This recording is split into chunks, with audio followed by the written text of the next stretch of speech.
programa Saiba Mais desta semana, a gente vai tratar sobre a propaganda eleitoral. E para falar sobre esse assunto, eu vou conversar agora com a advogada Gabriela Hollenberg. Doutora Gabriela, quais são as principais regras contidas na resolução do TSE de número 23.370 do ano passado, em que os partidos, coligações e políticos precisam seguir? Bem, a gente sabe que a partir de hoje, se inicia oficialmente o período eleitoral no sentido da propaganda eleitoral. A partir de hoje é permitida a propaganda eleitoral. O que isso significa? Significa que a gente vai poder, a partir de hoje, distribuir panfletos, vai poder realizar atos públicos, comícios, reuniões públicas, alto-falante, tudo isso já vai poder se iniciar. No entanto, uma questão importante que talvez não tenha tanto a ver com a propaganda, mas que dificulta um pouco a propaganda no início, é que, na verdade, os candidatos agora estão em busca do seu CNPJ para a abertura da conta bancária, porque eles só vão poder fazer arrecadação e gastos efetivos depois que eles tiverem o CNPJ, a conta bancária e os recibos eleitorais. Isso é uma questão importante. Mas, enfim, então a gente vai... O que não pode? Não pode ter, por exemplo, showmício, certo? Não pode nenhuma propaganda que seja ofensiva ao outro candidato, à esfera privada do outro candidato, à imagem do outro candidato. Nós temos que respeitar a questão de que as placas, por exemplo, elas têm que ter até 4 metros quadrados para que elas não configurem outdoor, porque nós não podemos, não tem hoje, é proibido, o outdoor. Não pode juntar uma placa com a outra, hoje isso é muito comum, os candidatos colocavam as placas uma do lado da outra para tentar burlar esse entendimento da Justiça Eleitoral, mas isso também, a Justiça Eleitoral tem entendido que se você juntar também configuraria um outdoor.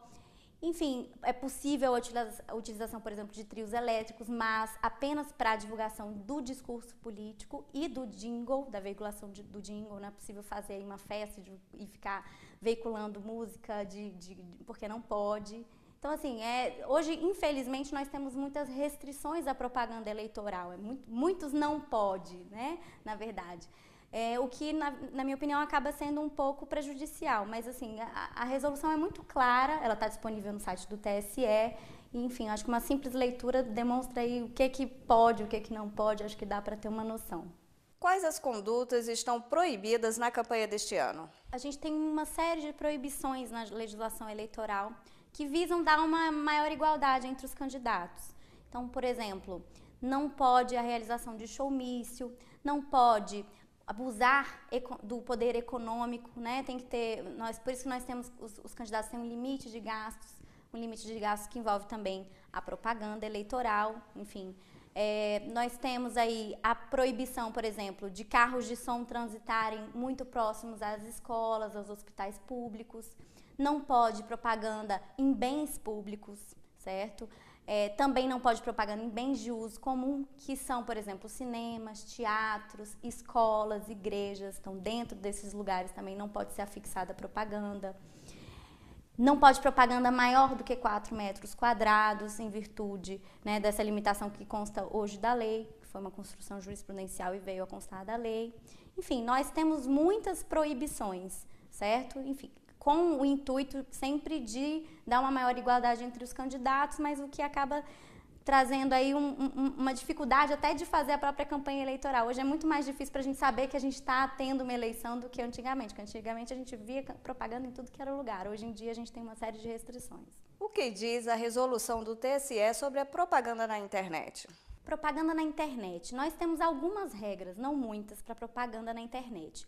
Uma delas é que, por exemplo, não pode propaganda veiculada em sites de pessoas jurídicas. Então, só pessoas físicas nos seus blogs podem veicular. Enfim, nós temos aí uma liberdade de expressão por parte dos eleitores, então eles podem nas redes sociais se manifestar, não tem problema nenhum, mas eles vão ter que respeitar também, claro, a esfera privada dos outros candidatos. Então, não pode descambar aí por uma ofensa pessoal, por uma ofensa, uma injúria, uma calúnia, porque ele também pode responder por isso.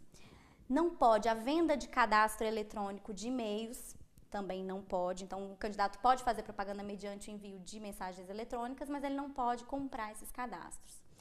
Ele tem que fornecer para a pessoa que estiver recebendo esses e-mails uma forma de descadastramento, um e-mail que possa ela enviar e ter depois o seu e-mail descadastrado. E isso tem que acontecer no prazo de 48 horas, porque senão para cada mensagem enviada indevidamente ele vai pagar uma multa de R$100.